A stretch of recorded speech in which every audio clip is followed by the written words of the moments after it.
لەسەر ڕۆژی ئاڵا با بزانین چییە؟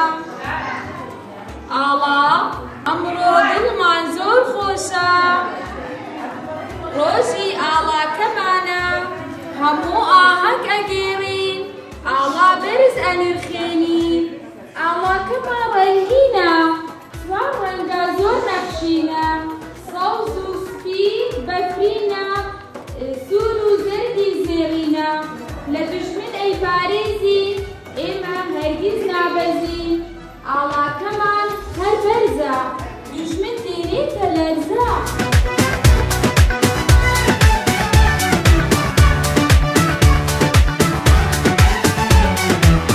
ئێستا باسی ئاڵای کوردستان دەکەین، بزانین ئاڵای کوردستان کەی دروست بووە، با بزانین کەی ئاڵای کوردستان هەڵکرا. ئاڵای کوردستان هێمای شۆڕشە ڕزگاری خوازە یەک بە دوای یەکەکانی کورد بووە، تاوەکو لە ڕۆژی 22 یەکی ساڵی 1946 لە ڕێوڕسمی ڕاگەیاندنی کۆماری کوردستان لە گۆڕەپانی چوارترە لە مەهاباد لە ساڵە بۆ یەکەم جار بەڕەسمی هەڵدراوە. ئێستاش لەگەڵ گۆرانی کوردی مامۆستا ڕۆژان گۆرانی لاوێنم دەست پێ دەکەم.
ئێستاش لەگەڵ سرودی خوای وەتەن ئاواکەین، هەموومان بە جوانی پێدەگرین.